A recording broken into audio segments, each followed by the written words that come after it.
저는 오늘 본문 말씀을 통하여 우리 주님께서 하신 말씀과 같이 알지 못하는 거로 오해하였도다. 하나님의 말씀을 알지 못함으로 말미암아 오해하였다라는 것이죠. 이러한 말씀을 바탕으로 오늘 우리가 신앙생활하는 가운데 우리가 잘못 알므로 잘못된 신앙생활하는 경우가 많이 있더라는 것이죠.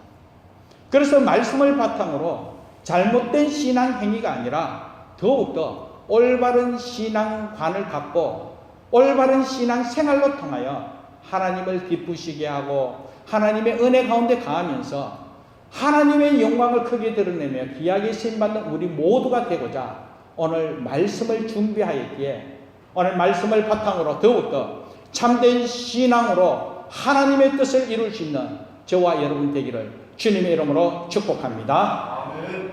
오늘 이 본문의 말씀에 보면 먼저 예수님의 시대에 사두개인이라는 분들을 소개하고 있습니다. 이 사두개인들은 부활을 믿지 않았습니다. 그래서 부활이 없다, 또 천사도 없다, 또 영도 없다 하면서 현세주의자들입니다. 그런데 어느 날 이 사두개인이 예수님에게 부활에 대해서 질문하게 되죠. 자신이 부활을 믿지 않기 때문에 이 예수님이 부활을 믿는다는 이 부분에 있어서 곤란케 하기 위해서 질문을 던진 것이죠. 그 질문은 다름이 아니었습니다. 모세의 율법에 보면 신명기 25장의 내용이 이런 내용이 있어요. 형제들이 함께 사는데 그중 하나가 죽고 아들이 없거든 그 죽은 자의 아내는 나가서 타인에게 시집가지 말 것이요 그의 남편의 형제가 그에게로 들어가서 그를 맞이하여 아내로 삼아 그의 남편의 형제된 의무를 그에게 다 행할 것이요 라고 말씀하고 있습니다. 그래서 구약의 율법에 이와 같은 말씀을 의해서 이 사두개인이 예수님께 질문하는 것이죠. 한 여자가 차례로 7 형제의 아내가 되었다가 세월이 흘러 그 아내도 죽고 7 형제도 다 죽었다면 그렇다면 부활 때에 이 여자는 누구의 아내가 되겠냐 하는 그런 질문입니다. 그랬을 때 예수님께서 오늘 본문 말씀 29절을 보면 성경도 하나님의 능력도 알지 못하는 거로 오해하였도다 라고 그렇게 말씀하십니다. 성경을 알지 못하기 때문에 그런 질문을 한다는 것이죠. 성경을 바로 안다면 결코 그런 질문할 이유가 없을 텐데 그러면서 이어서 30절 말씀에 부활 때에는 장가도 아니가고 시집도 아니가고 하늘에 있는 천사들과 같으니라고 그렇게 말씀합니다. 이 땅에서는 시집 장가 가서 저들의 논리와 같이 의문을 가질 수 있지만 부활 때에는 저 하나님의 나라에서는 결코 그렇지 않다는 것이죠. 시집도 아니가고 장가도 아니가고 하늘에 있는 천사와 같다는 것이죠. 개별체의 영생을 누리는 그런 영원한 생명체로서 아브라함의 하나님, 이삭의 하나님, 야곱의 하나님 하나님께서 그렇게 말씀한 것 같이 각자의 하나님의 은혜로 영원한 생명을 누리는 하나님의 나라라는 것입니다. 그러면서 예수님께서 하시는 말씀이 이 사두개인들이 사람의 부활에 대하여 오해를 하고 있다는 것이죠. 그 오해하는 원인은 성경을 바로 알지 못하기 때문이라는 것입니다. 하나님의 능력에 대해서 바르게 알지 못하기 때문에 이런 오해를 하게 되었다 하면서 책망한 그런 내용이지요. 자, 그렇다면 사랑 여러분, 오늘 저와 여러분들이 신앙의 삶에 있어서 가장 기준이 되어야 하는 것은 하나님의 말씀이라는 것이죠.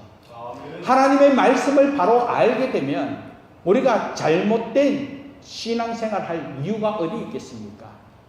우리가 분명히 깨닫지 못하고 우리가 하나님의 능력을 온전히 믿고 의지하지 않았기 때문에 또 알지 못하기 때문에 이와 같이 잘못을 행하더라라는 것입니다. 그런데 사랑 여러분, 오늘 본문에 나오는 이 사두개인뿐만 아니라 성경에 보면 그들 또한 하나님의 말씀을 바로 알지 못함으로 잘못된 신앙 행위를 한 자가 얼마나 많이 있는지 여러분들에게 한 예를 들어 한번 설명하면, 이렇게 우리가 잘 알고 있는 바울 한번 생각해 보세요. 사도 바울 또한 이 바울로 삶이 변화되어지기 이전에는 사울의 이름을 갖고 나름대로 신앙의 열정을 나타내었습니다. 그러나 이 사울로 하나님의 은혜 가운데 열정을 다한다라고 하지만 그 또한 하나님의 말씀을 바로 알지 못하는 거로 잘못된 신앙 행위를 했다라는 것입니다. 이 사울 때에 예수님을 배척했습니다. 예수님을 부인했다는 것이죠.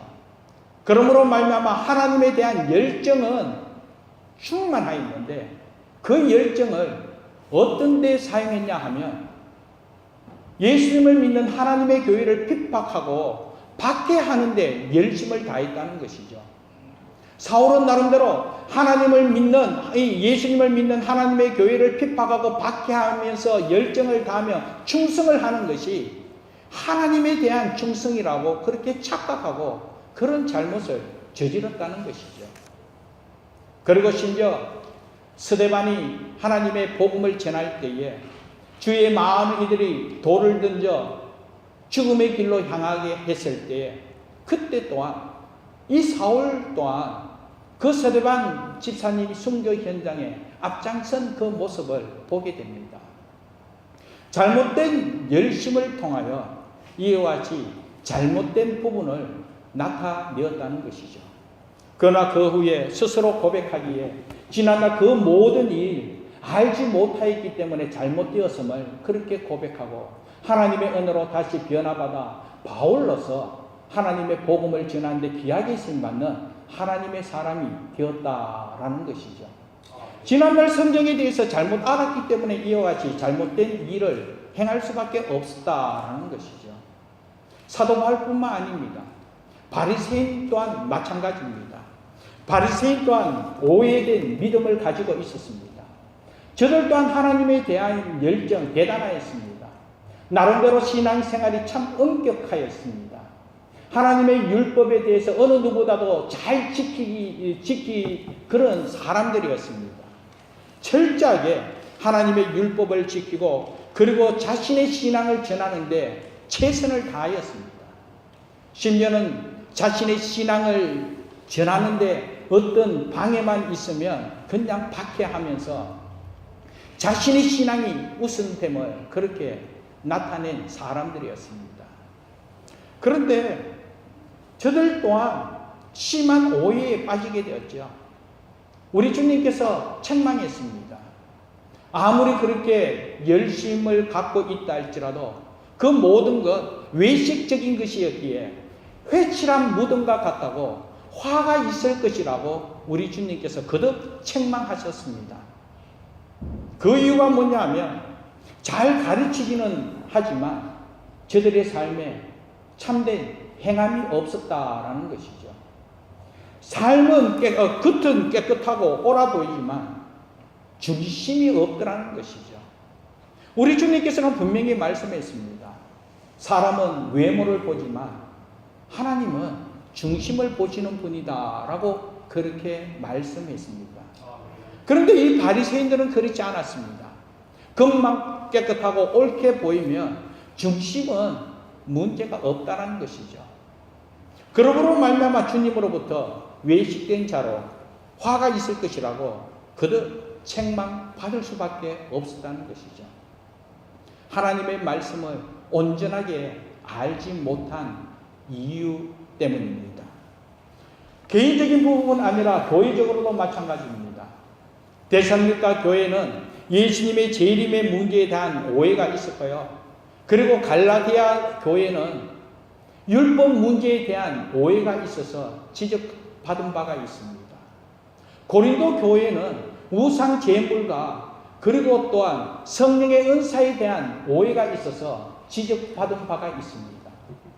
이러한 모든 것을 볼 때에 하나님의 말씀을 바르게 알지 못하는 거로 잘못된 신앙적인 그런 행위를 드러남으로 우리 주님으로부터 책망받게 되고 잘못된 신앙적인 행위로 말미암아 하나님의 뜻을 이루지 못하더라라는 것입니다. 그런데 사랑하는 여러분, 이들뿐만 아닙니다. 오늘 우리가 신앙생활하는 오늘 저와 여러분 또한 마찬가지라는 것이죠. 우리 또한 신앙생활 가운데 우리는 스스로 잘 알고 잘 믿고 있다 하지만 우리 또한 잘못 알고 있는 것이 얼마나 많이 있는지, 예를 들어서 신앙과 미신의 차이에 대해서 한번 말씀드리고자 합니다. 말씀을 준비하는 가운데 이 부분에 있어서 이재철 목사님 칼럼을 한번 참고하게 되었습니다. 무당을 찾아가서 두 손을 비비며 기도하는 그들을 한번 생각해 보시기 바랍니다. 얼마나 간절하게 기도하는지. 우리 그리스도인이 하나님 앞에 간절히 기도하는 모습보다도 저들이 더 훨씬 경건한 모습을 보게 됩니다. 그리고 또 한편 굿을 잘하기 위하여 용한 무당에게 찾아가서 저들이 드리는 그 금액을 한번 생각해 보세요. 우리가 하나님 앞에 드리는 헌금보다도 더 정성을 들여 더 많은 금액을 드리는 그런 모습을 보게 됩니다. 그리고 또 한편 사람들이 용한 무당에게 찾아가서 부적을 받았을 때 그 부적을 얼마나 소중히 간직하는지, 우리 그리스도인이 하나님의 말씀을 소중히 여기는 것보다도 저들이 훨씬 더 소중히 여기더라는 것이죠. 생명이 없음에도 불구하고 생명이신 하나님의 말씀을 간직한 것보다도 소중히 여기는 것보다도 더 저들이 소중히 여기더라는 것이죠. 그러나 사랑하는 여러분, 그들을 가리켜 어느 누구도 신앙인이라고 부르지 않고 미신을 쫓는 자라고 말합니다. 그렇다면 신앙과 미신의 차이가 무엇이겠습니까?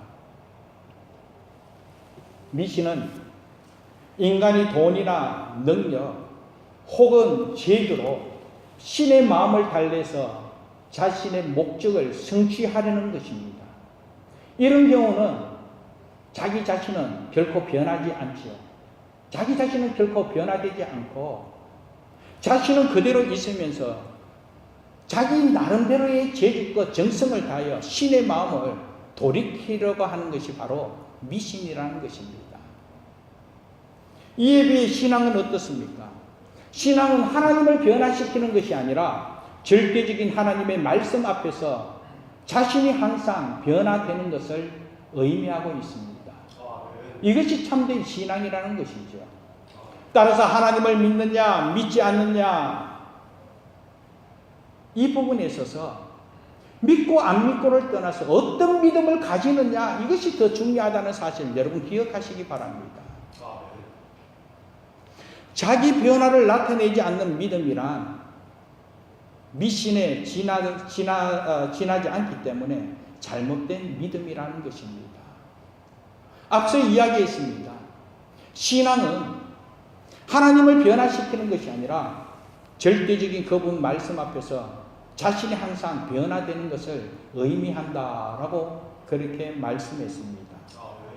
그러므로 사랑하는 여러분, 오늘날 우리는 자신이 변화되어가는 참된 신앙의 소유자이기보다 하나님을 달래어서 자신의 목적만 성취하려고 하는 그 미신적인 신앙, 즉 이 잘못된 신앙이 오늘 우리가 살아가는 가운데 얼마나 많이 드러나고 있는지 오늘 우리 스스로 우리 신앙의 삶을 반성해 보아야 될 줄 믿습니다. 오늘 우리가 온전히 신앙생활 한다 하면서도 우리 자신도 모르게 우리 자신의 만족을 위하여 이와 같이 미신적 행위로서 신앙생활이다, 신앙생활 한다라고 착각에 빠지는 경우가 많이 있더라는 것이죠. 그러므로 다시 한 번 더 오늘 우리의 신앙의 삶을 점검하면서 미신적인 신앙의 삶이 아니라 참 신앙의 삶으로 하나님을 기쁘시게 하고 하나님의 영광만 드러낼 수 있는 저와 여러분 되기를 주님의 이름으로 축복합니다. 아멘. 그리고 또 한편으로 오늘 우리의 실제 신앙생활 가운데 하나님의 뜻을 분별하고 하나님의 뜻을 이루어가는 그 부분을 한번 지적해 보기 원합니다. 누구나 할 것 없이 하나님의 뜻이다 하면서 우리 나름대로 하나님 뜻 안에서 살아가기를 소망하고 있죠. 그런데 하나님의 뜻 이렇게 말하고 그 하나님의 뜻을 이루는 과정에 있어서 정작 하나님의 뜻이 아니라 자신의 뜻을 이루는 과정을 쉽게 볼 수 있더라는 것이죠. 잘못된 신앙의 모습이죠. 하나님의 뜻이라고 이야기하고 있음에도 불구하고 자기 자신이 원하는 방향으로 자기 감정에 따라 행하면서 합리적으로 말하기는 야, 하나님은 평강의 하나님 때문에 내 마음에 편안하면 이것은 하나님의 뜻이다. 그렇게 이야기하면서 마음이 편안하기 때문에 하나님의 뜻이다. 사랑하는 여러분, 여기서 한번 짚고 가기를 원합니다. 당연히 자기 생각에 따라 마음이 끌리는 대로 행하면 마음이 평안한 거 당연하지 않겠습니까? 내가 방향을 정하고 내가 어떤 목적을 정한 상태에서 그렇게 나름대로 기도하다가 그렇게 행하고자 하는 거 마음이 편할 수밖에 더 있겠습니까? 그러면서 마음이 편안하다고 기도하였다니 마음이 편안하고 마음이 끌리기에 하나님의 뜻으로 알고 결정한다, 그렇게 행한다. 사랑하는 여러분, 오늘 우리 신앙의 삶에 이와 같은 잘못 얼마나 많이 저지르고 있는지 우리는 분명히 깨달아야 할 줄 믿습니다. 그렇다면 사랑하는 여러분, 하나님의 뜻을 어떻게 분별하며 어떻게 신앙생활 해야 되겠습니까? 하나님의 뜻이 무엇인가를 우리가 분명히 깨달아야 되지 않겠습니까? 그래서 오늘 성경 말씀을 통하여 하나님의 뜻이 무엇인가 한번 분별하기를 원합니다. 요한복음 7장 17절 18절 말씀을 한번 살펴보도록 하겠습니다. 오늘 여기 앞에 우리가 자막 준비되어 있는데요. 우리 같이 한번 읽어보도록 하겠습니다. 7장 17절 18절입니다. 같이 읽겠습니다. 사람이 하나님의 뜻을 행하려 하면 이 교훈이 하나님께로부터 왔는지 내가 스스로 말하는지 알라.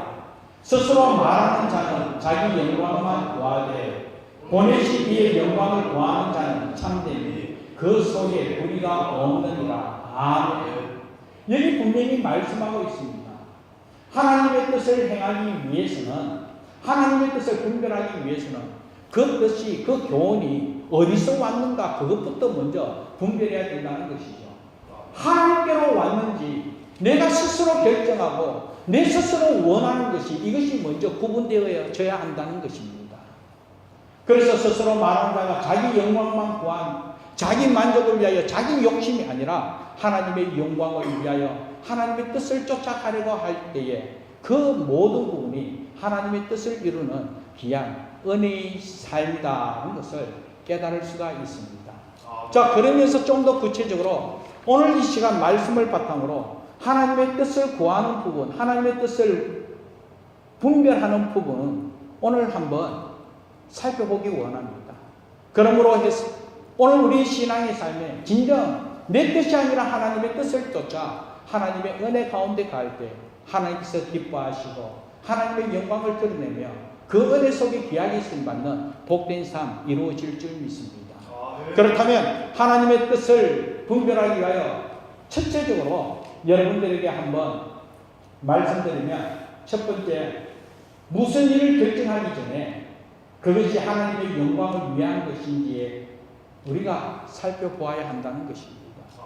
무슨 일을 결정하기 전에 그것이 하나님의 영광을 위한 것인가 분명히 우리가 분별해야 된다는 것이죠.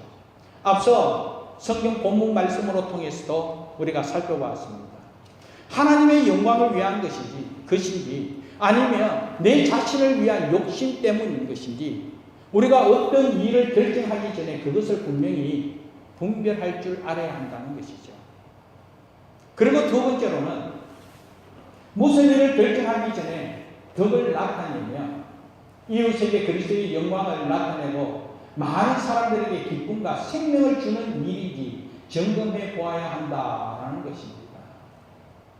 우리가 어떤 일을 결정하면서 이 일이 정말 하나님의 뜻인가, 이것을 우리가 깨닫기 위해서는 정말 그걸 나타내며 이웃에게 그리스도의 영광을 나타내며 또 많은 이에게 기쁨과 생명을 주는 것인가, 이것을 우리가 한번 생각해 보아야 한다는 것입니다. 사탄의 역사는 도둑질하고 죽이고 멸망시키는 것이지만 하나님의 역사는 생명을 주고 더 풍성케 하기 위함이라고 성경은 말씀하고 있습니다. 그러므로 말미암아 우리가 하나님의 뜻을 분별함에 있어서 정말 이 일로 통하여 그걸 나타낼 수 있는가? 정말 이 일로 통하여 이런 일 행함으로 말미암아 이웃에게 하나님의 영광을 나타내고 또 많은 이에게 기쁨을 주고 또 생명을 줄 수 있는가? 이것을 우리가 깨달아야 한다는 것이죠. 그리고 또 한 가지, 세 번째로는 기도하면서 마음속에 뜨거운 소원, 또 이 비전이 일어나는지 살펴보아야 한다는 것입니다. 여러분, 하나님께서 우리에게 어떤 일을 결정토록 될 때에 그 일들로 통해 가지고 그냥 그 일로만 끝나는 것이 아니라 그 일에는 분명한 목적이 있다는 것이죠. 거기에 하나님의 소원이 있고 거기에 하나님의 비전이 분명히 있음을 우리가 깨달아야 한다는 것이죠. 내가 이 일을 결정하고 이 일을 행함에 있어서 정말 이 뜨거운 소원이 이루어지는지, 정말 하나님의 비전이 보여지는지, 이루어질 수 있는지, 이것을 깨달아야 한다는 것이죠. 그래서 빌립보서 2장 13절 말씀에 보면 하나님께서 우리에게 소원을 주시고 그 소원을 이루시는 분, 행하시는 분도 하나님이시고 이루시는 분도 하나님이시라는 것이죠. 그래서 우리가 앞서 이 모든 일을 결정함에 있어서 하나님의 영광이냐 내 개인의 욕심이냐, 이것을 분별하고, 그리고 또한 이 일들로 통하여 정말 덕을 나타내고 이웃에게 하나님의 영광을 드러내며 많은 사람들에게 기쁨과 또 이와 같이 생명을 주는 것인가? 그렇다면 이러한 것을 통하여 하나님의 비전을 이룰 수 있는가? 하나님의 소원이 무엇인가? 비전이 무엇인가? 이러한 깨달음이 있어야 한다는 것이죠. 그리고 또 한 가지는 이러한 모든 부분에 하나님의 말씀과 일치되는가, 이것을 분별해야 된다는 것이죠. 아무리 우리가 덕을 나타내고 아무리 기쁨을 주고 아무리 이와 같이 풍성함을 누릴 수 있는 것이라 할지라도 하나님의 말씀에 어긋난 것이라면 하나님의 뜻이 아니라는 것 깨달아야 한다는 것이죠. 그래서 무엇을 하고자 하는 생각과 소원이 하나님의 말씀과 일치하는지 살펴보아야 한다는 것이죠. 이것이 분명할 때, 아, 이것이 하나님의 뜻이구나, 이것이 하나님의 뜻이구나, 우리가 분별할 수 있다라는 것입니다. 그리고 마지막 한 가지는 바로 기도한 다음에 이 마음이 평안한지 살펴보아야 한다는 것입니다. 이러한 모든 것을 바탕으로 그 모든 일을 결정하고 행함에 있어서 정말 진정 마음의 평안이 있는지, 그 일을 행함에 있어서 마음의 꺼리낌이 있고 어떤 부담감이 있으면 결코 하나님의 뜻 아니라는 사실을 다시 한 번 더 되새기면서 다시 한 번 더 자신을 점검해야 한다는 것이죠. 우리 하나님은 평강의 하나님이라고 말했습니다. 그러므로 말미암아 하나님께서 우리에게 세상이 알지 못하는 평안을 누릴 수 있고 또 그 기쁨을 통하여 하나님의 목적을 이루어 가시 원하신다는 것이죠. 그러므로 하나님의 뜻을 분별한 가운데 그 뜻 안에서 우리가 행하고자 하는 모든 일, 이와 같이 평강을 주시고 평안 가운데 이루어 가신다는 것입니다. 그런데 우리가 앞서 우리가 여러 가지를 바탕으로 해서 이제 그 무엇을 행함에 있어서 그럼에도 불구하고 뭔가 부담이 있다, 뭔가 꺼리낌이 있다, 그러면 다시 한 번 더 모든 건 내려놓고 다시 한 번 더 하나님의 뜻이 어디 있는가 점검해 보아야 한다는 것입니다. 사랑하는 여러분, 오늘 저와 여러분들의 삶은 하나님의 뜻을 이루는 복된 삶으로 하나님의 영광을 드러내며 하나님께서 함께 하시는 놀라운 은혜 속에 믿음으로 승리하며 주의 영광 드러내는 하나님의 거룩한 백성의 삶 살아야 될 줄 믿습니다. 이와 같은 것을 바탕으로 하나님의 뜻을 이루고자 믿음으로 참된 신앙의 삶을 살아갈 때 우리 하나님께서 우리 삶의 자원이 되시고, 다시 말해 힘이 되시고, 하나님의 기쁨과 하나님의 은혜와 하나님의 능력을 체험하면서 하나님을 나타내도록 하나님께서 은혜 베풀어 주실 줄 믿습니다. 아멘. 그렇다면 사랑하는 여러분, 오늘 이 시간 다시 한 번 더 오늘 우리의 신앙의 삶을 점검해 보시기 바랍니다. 아멘. 그러기 위해서 또한 우선적인 것은 하나님의 말씀을 온전히 깨닫지 못하면 우리 스스로 판단함으로 우리 생각 옳은 대로 행하다 보면 잘못된 신앙생활 할 수 있기에 하나님의 말씀을 내 마음속에 풍성히 가하도록 말씀 상고하는데 우선하시고, 그리고 그 말씀을 바탕으로 하나님의 뜻을 온전하게 분별함으로 하나님 함께 하시는 놀라운 은혜를 증거하면서 믿음으로 승리하는 저와 여러분 되기를, 우리 런던 안디옥 교회 되기를 주님의 이름으로 축복합니다. 기도하겠습니다. 하나님 감사합니다. 오늘도 하나님의 은혜 가운데 하나님의 말씀을 통하여 하나님의 뜻이 무엇인가, 또 오늘 우리가 신앙생활 하면서 어떻게 신앙생활 하는 것이 올바른 신앙생활인가, 정말 세상 사람들이 미신을 쫓아 살아가는 그런 잘못된 신앙 삶이 아니라 하나님을 믿는 믿음의 사람으로 올바른 신앙생활로 하나님의 뜻을 이 땅에 온전히 이루며 하나님의 영광을 위하여 믿음으로 승리하며 하나님 함께 하심을 삶을 통하여 나타내는 우리 사랑하는 성도여, 런던 안디옥 교회 됨에 부족함이 없도록 하려는 은혜 베풀어 주옵소서. 감사하고 예수님 이름으로 기도합니다. 아멘.